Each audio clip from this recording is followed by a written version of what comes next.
Los que conocéis el capítulo 14 de Juan, me gustaría hablaros de una persona.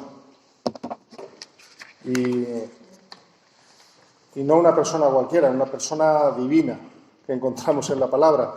Pero no quiero que solamente nos focalicemos en esta tarde, en esta persona, porque esta persona precisamente vino a este mundo no para que hablásemos mucho de ella, sino para que ella hablase de Jesús y le diese toda la gloria a Jesús. Así que, aun hablando del Espíritu Santo, que vamos a hablar en esta tarde, él apunta siempre a Cristo. Y su objetivo es dar la gloria a Cristo. Igual que vemos en la Trinidad, que tocaremos un poco el tema, que hay una igualdad en la deidad, pero hay una sumisión también, como el Hijo se somete al Padre y le da toda la gloria al Padre y habla lo que el Padre le dice, y hay cosas que Jesús no sabe,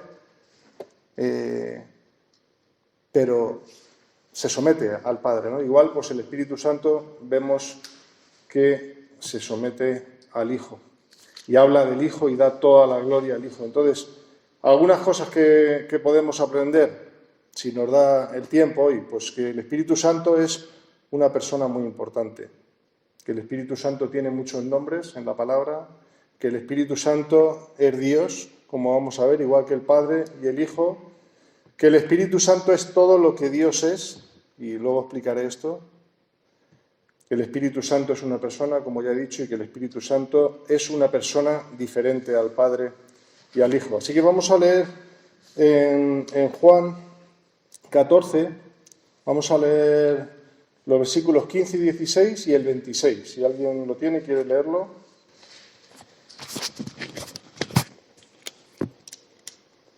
Si me amáis, guardaréis mis mandamientos, y yo rogaré al Padre, y os dará otro Consolador, para que esté con vosotros para siempre. Y el 20, ¿no? El 26. Y el 26. Pero el Consolador, el Espíritu Santo, a quien el Padre enviará en mi nombre, Él os enseñará todas las cosas y os recordará todo lo que se ha dicho. Vale, aquí el contexto es, dentro de muy poco tiempo Jesús va a ser entregado y él empieza a hablar de que es necesario que se vaya para que él envíe otro Consolador. Si os dais cuenta, Jesús podía haber hablado del Espíritu Santo mucho antes, pero lo hace al final de su ministerio terrenal, antes de ser crucificado, y lo hace con un propósito, ¿no? De dejarles otro Consolador. Teníamos uno que era Jesús. Él no nos va a dejar huérfanos y nos va a dejar no una fuerza activa, no un ente, no algo extraño, sino nos va a dejar un Consolador, el Paracletos, como se traduce, que es un maestro, que es un ayudador, que es alguien que nos va a enseñar todo y nos va a recordar todas las palabras que Jesús. ¿Cómo ocurrió esto? Pues lo vemos como el Espíritu Santo inspiró a los apóstoles recordándoles todas las cosas que Jesús les había dado para que escribiesen por escrito, no de una manera mecánica, sino usando pues, la personalidad de cada uno de los que escribieron, pero ahí vemos cómo el trabajo también del Espíritu es ayudar, es consolar, es inspirar, es acompañar y muchas otras cosas que vamos a ver en la palabra. Pero cuando hablamos del Espíritu Santo, ¿qué os viene a la mente? Aunque no hay mucho tiempo para compartir, pero por lo menos que podáis meditar. Cuando escuchas la palabra Espíritu Santo, ¿qué viene a tu mente? ¿O quién es el Espíritu Santo para ti? Porque aquí podemos caer en dos errores. O hablar mucho del Espíritu Santo y estar todos los días hablando del Espíritu Santo, que parece que es el protagonista, o no hablar nada. Y están los que hablan mucho del Espíritu Santo y no quieren ir a la palabra, y están los que vamos a la palabra y somos bíblicos, pero no hablamos nada del Espíritu Santo. Entonces podemos caer en esas dos esquinas, ¿no? O de hablar mucho o no hablar nada. Entonces la Biblia habla del Espíritu Santo. El Espíritu Santo es una fuerza que que nos activa a creer en lo que se escucha, ¿no? En lo que se aprende, en lo que estamos leyendo la Biblia, más o menos. Claro, pero si ¿es una fuerza o es una persona? Es una persona. Es una persona. Vale. Que nos da la fuerza. Eso. Porque cuando leemos la Biblia, pues, claro que es como el aire, que no vemos lo que, pero nos está dando la respiración, ¿no? Nos respiramos. A ver, yo conceptualmente lo tengo claro lo que es, lo tengo clarísimo. Pero para mí, yo tengo un poco el hermano pobre al que despreciamos, yo personalmente, ¿no? Como si, sin ser hermano pequeño, porque no tengo claro lo que es una persona y es el mismo en tal, pero como que le tengo ya aparcado. Claro, pero es que eso nos pasa a más de uno. Sí, o sea, y nos pasa por los prejuicios, porque hemos oído tanto malas enseñanzas y falsas enseñanzas sobre el Espíritu Santo que nos hemos ido al otro extremo. Ahora, si queremos hablar del Espíritu Santo, ¿dónde debemos de ir? A la palabra. Nuestra fuente confiable para conocer al Espíritu Santo y lo que Dios dice o Jesús nos dice acerca del Espíritu Santo, tenemos que ir a la palabra. Entonces, es lo que vamos a hacer en esta tarde. Y me gustaría que viésemos pues, unas características muy rápidas de lo que es, de quién es el Espíritu Santo. A ver si se me queda. Vale. Sabemos que es Dios, es una persona, es todo lo que Dios es, o sea, no es menos que Dios Padre, ni menos que Dios Hijo, y eso lo vamos a ver. Es quien nos da la palabra a través de los apóstoles. Nosotros tenemos las Escrituras por medio de los profetas, también inspirados, y por medio de los apóstoles. ¿Dónde vemos al Espíritu Santo? En Génesis 1. ¿Y qué hacía? ¿Qué hizo el Espíritu Santo? No, pero él trabajó en la creación. Vemos al Espíritu Santo trabajando en la creación del universo. No, nosotros no lo vimos. Vemos la tierra que pisamos. Vemos que estuvo activo incluso antes de que Cristo se encarnase. Vemos que el Espíritu Santo estuvo con Jesús desde el principio hasta el fin de su ministerio. Y vemos que el Espíritu Santo es el Padre espiritual de todos los creyentes, en el sentido de la Iglesia, de cómo Él, como vamos a ver, pues obra de una manera poderosa en Pentecostés. Y, de hecho, el libro de los Hechos de los Apóstoles muchas veces se le ha llamado el libro de los Hechos del Espíritu Santo, porque si nos damos cuenta de lo que habla es de las obras que lleva a cabo, ¿no? Es nuestro ayudador y el Espíritu Santo es la fuente de vida de cada iglesia. Aunque no hablemos de él, el Espíritu Santo está obrando.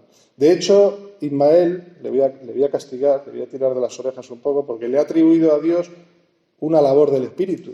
El Padre no regenera, es el Espíritu Santo, yo sé que lo ha dicho en toda su amplitud, pero es el Espíritu Santo el que regenera el corazón. Y a veces ignoramos un poco la labor concreta del Espíritu Santo. Ahora, si en el sentido inverso hablásemos de qué pasaría si no tuviésemos el Espíritu Santo. Sí. No, estaríamos como antes de conocer al Señor, pues hacíamos tonterías. Claro, muy bien, muy bien. No podríamos entender este libro. Claro, porque si no sabemos del Señor Jesús lo que está escrito en la Biblia, pues vivimos en la oscuridad en el mundo. Claro. Seríamos como Sodoma y Gomorra. Bueno, desgraciadamente vemos Sodoma y Gomorra en los que no tienen el Espíritu. Claro.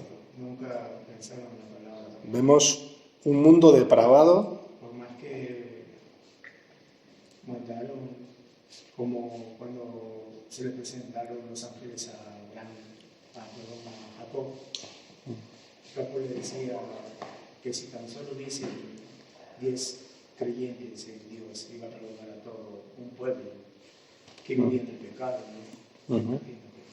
Pues ni siquiera, más que solamente hubo uno, que era hijo del maestro, que si no me equivoco, que pues los ángeles fueron a rescatar a ellos y a toda su familia, que fueron salvados de eso. Por eso quedó la barra, la estatua de sal que quedó, que fue la mujer cuando volteó y vio la explosión que Dios mandó en el cielo, solamente el rayo y desapareció todo el pueblo. Vemos que no seríamos creyentes. No podríamos, por tanto, leer este libro. Sin el Espíritu Santo no podemos leer este libro. Sin el Espíritu Santo esta iglesia no existiría. Sí. Por eso te dije, Dice, es una fuerza que te da ese deseo de que... Bueno, el Espíritu Santo nos da el poder. El poder y eso. Nos da. Él no es una fuerza, Él es más que eso, Él es una persona. Pero el Espíritu Santo tiene poder y nos da a nosotros, o nos ayuda, en base a su poder, a obedecer la palabra, como dice también este capítulo 14 de Juan. La iglesia no existiría. De hecho, nunca habría existido la iglesia sin el Espíritu Santo. No existiría la Biblia, no existiría el universo, no existiría absolutamente nada. Entonces, lo primero, pues que podemos ver que el Espíritu Santo tiene muchos nombres. ¿Conocéis alguno de los nombres del Espíritu? Consolador, por ejemplo. Muy bien. Conocemos el Espíritu Santo, el Espíritu, el Consolador, el Espíritu de Dios. Aquí hay muchos textos que os puedo pasar luego para los que quieran estudiar un poco más.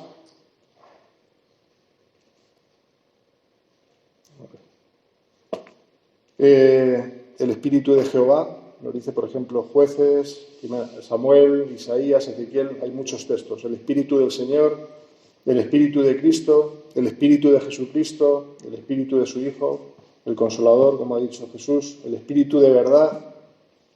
Lo vemos en Juan 14, 15, 16, que lo podéis leer. De verdad os recomiendo que leamos y releamos estos textos y le demos al Espíritu Santo el lugar que Dios le da en la palabra. El Espíritu de santidad, El Espíritu que inspira. el Espíritu eterno, Hebreos 9, 14, el Espíritu de gracia. Pero nosotros conocemos los más comunes, ¿no? los que mencionamos. Vale, en segundo lugar, el Espíritu Santo es Dios. ¿Y cómo sabemos que es Dios? Si alguien puede buscar Mateo 12, 31, 32.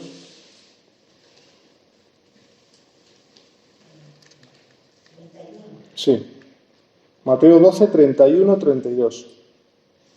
Una historia muy conocida. Por tanto digo, todo pecado y blasfemia será perdonado a los hombres, mas la blasfemia contra el Espíritu no les será perdonada. A cualquiera que dijere alguna palabra contra el Hijo del Hombre, le será perdonado, pero al que hable contra el Espíritu Santo, no le será perdonado ni en este siglo ni en el venidero. Aquí vemos un argumento para demostrar que si el Espíritu Santo no fuera Dios, ¿por qué es tan grave blasfemar contra el Espíritu Santo? Sabemos que la blasfemia contra el Espíritu Santo es negar su poder, porque acusaban a Jesús de que echaba a los demonios por Belcebú, no por Dios. Y el Espíritu Santo es Dios. Entonces, si negamos la evidencia del poder del Espíritu Santo, estamos blasfemando contra el Espíritu Santo. Aquí tenemos una evidencia, ¿no? de que el Espíritu Santo es Dios. Otra evidencia, cuando el Señor nos manda que hagamos discípulos, ¿qué nos dice? Id y haced discípulos. ¿Y bautizándolos en el nombre de quién? del Padre, del Hijo y del Espíritu Santo. Si el Espíritu Santo no fuese una persona, la tercera persona de la Trinidad, sería una blasfemia, o sería algo ilógico y absurdo que Jesús nos pidiese que bautizásemos en el nombre del Espíritu Santo. Otro ejemplo lo tenemos en otro argumento, lo tenemos en Hechos 5, si alguien lo quiere buscar, Hechos 5, 3 y 4.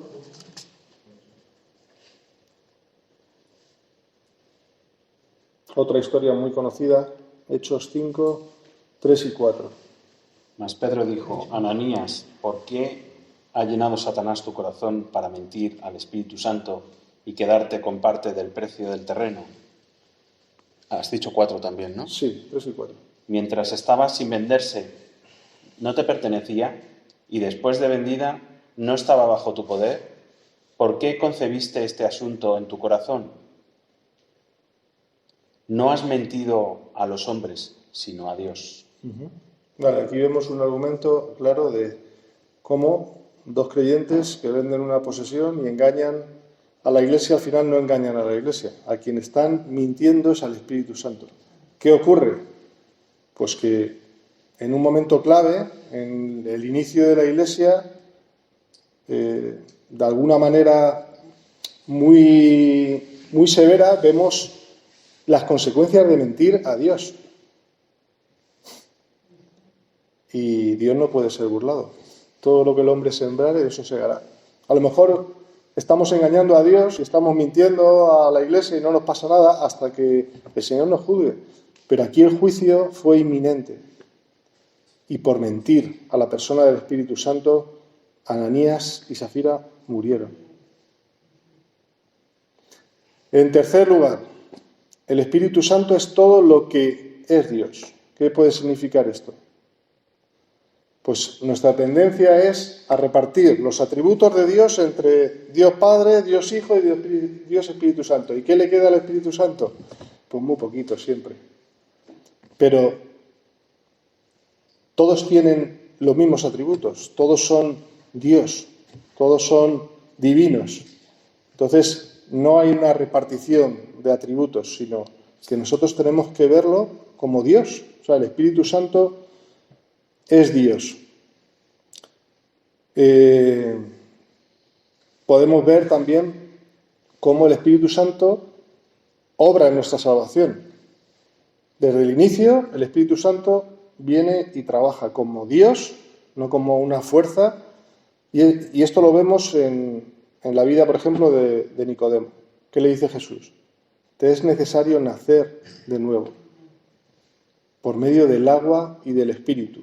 No tenemos tiempo para leerlo, pero lo tenemos en Juan 3, para ver cómo el Espíritu Santo, siendo Dios, participa en nuestra salvación. Sí podemos buscar, por ejemplo, Tito 3:5, que este creo que es importante que lo leamos, porque el Espíritu Santo participa en todo lo que el Padre y el Hijo hacen.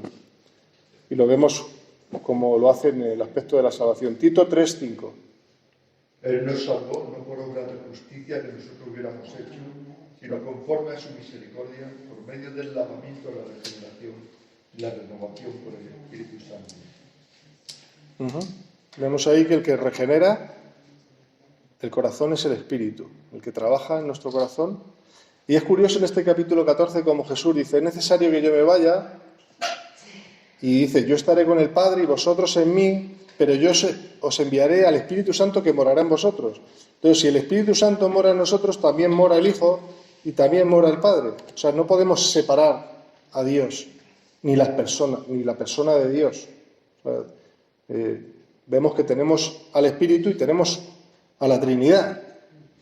Tenemos a Jesús con nosotros, de hecho lo decimos, que Jesús mora en nuestros corazones, ¿no? Otro argumento podría ser Jesús en el bautismo. ¿Qué ocurre cuando Jesús es bautizado en el Jordán? ¿Qué vemos en aquella escena? ¿Y qué es la paloma? Muy bien. Entonces se abre el cielo y se oye una voz del cielo que dice, este es mi Hijo amado en el cual tengo complacencia. Y desciende la paloma, desciende el Espíritu Santo personificado en esa paloma, ¿no? Vale, en cuarto lugar, el Espíritu Santo es una persona y es la opción menos mala. El Espíritu Santo es una persona. ¿Y por qué digo que llamarle persona es la opción menos mala? Porque se ha intentado quitar el nombre de persona y hablar de otras cosas. Pero al final esto nos lleva a otros errores muy graves. Y aunque persona no sea quizá cómo podríamos definir, porque se da la mala enseñanza de que al final son 3 personas, pero no, es un Dios con 3 roles. Es un Dios que obra de 3 maneras distintas en la palabra, ¿no? Cada uno con su trabajo. ¿Y qué escena conocida nos puede mostrar esto? Pues, por ejemplo, el Espíritu Santo prohíbe hablar. En ciertos momentos el Espíritu Santo prohíbe que los creyentes vayan a algún sitio. Por ejemplo, los creyentes en Asia que iban a ir a Bitinia, el Señor les habla y les impide hacer una acción, ¿no? O vemos, como hemos visto en Hechos 4, cómo el Espíritu Santo nos ayuda en lo que tenemos que decir. Y seguimos viendo estas características de persona, ¿no? En nuestro ayudador, como hemos hablado, Romanos 8:26, ¿qué nos muestra? Este capítulo que habla acerca del Espíritu. ¿Qué hace el Espíritu? Nos ayuda en nuestro hablar con Dios, porque hay una cosa que se enseña y es que oremos al Espíritu Santo. ¿Pensáis que podemos orar al Espíritu Santo? ¿Pensáis que es bíblico que oremos al Espíritu Santo? Sí. Encuéntrame un texto. No, dime un texto que nos diga que podemos o que debemos de orar al Espíritu como tal, o que hacer del Espíritu nuestro mediador. El único mediador es Jesús. El Espíritu intercede por nosotros, pero nosotros no tenemos que tener por norma, por lo menos en mi entendimiento de esto, que no tenemos que orar al Espíritu Santo y pedir las cosas en el nombre del Espíritu Santo. Porque todo lo que la Biblia nos enseña es que cuando oréis, todo lo que pidamos, lo pidamos a Dios en el nombre de Jesús. Yo en un estudio entendí que Jesús es nuestro abogado y después cuando ya sea al final es nuestro juez. No sé. Sí, pero él dice que intercede al Padre.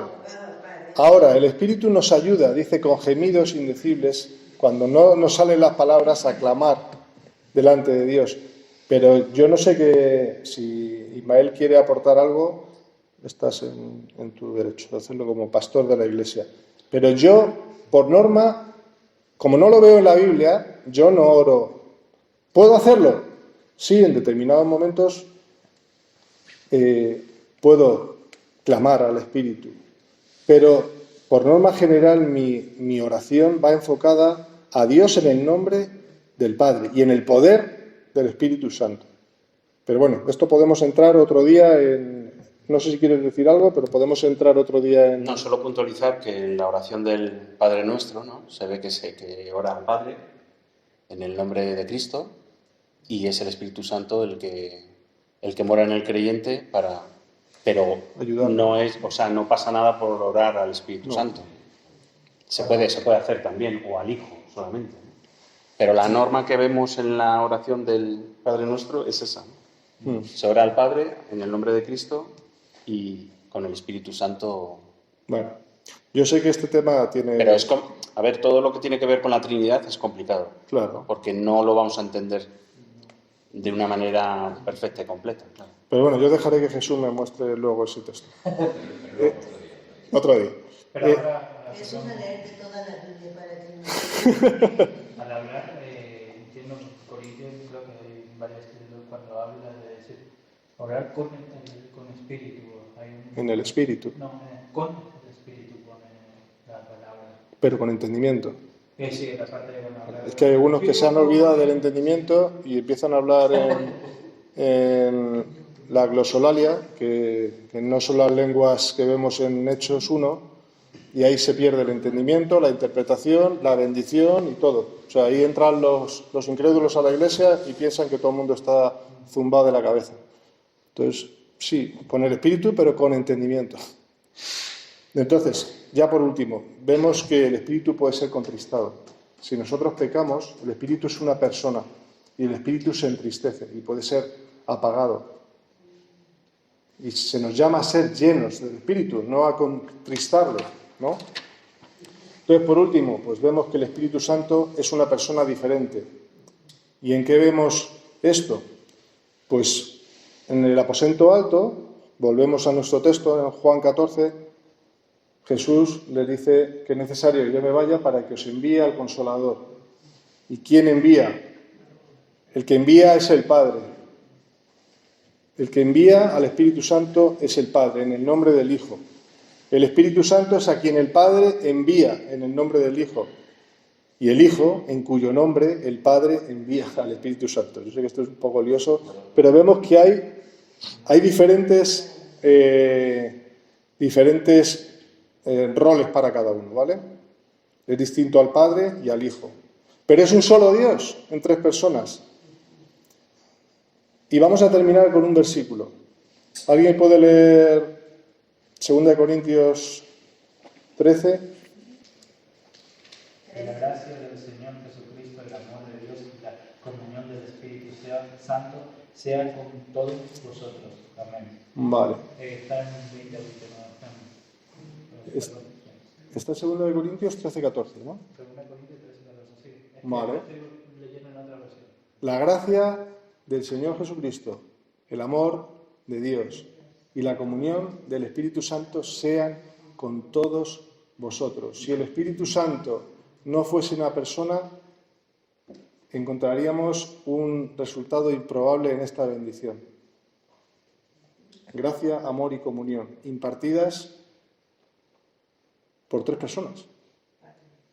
Quien permite la comunión entre los hermanos y que demos la gloria a Dios y que hagamos lo que hacemos. El Espíritu está trabajando en su iglesia y en nosotros. Y aprendemos lo que he dicho al principio, porque el Espíritu Santo es alguien importante, que debemos de darle su lugar en nuestra vida como creyentes, en nuestro hogar, en nuestro estudio, en nuestra adoración, en nuestra alabanza, que tiene muchos nombres, que es Dios, que es todo lo que es Dios, que es una persona y que es una persona diferente.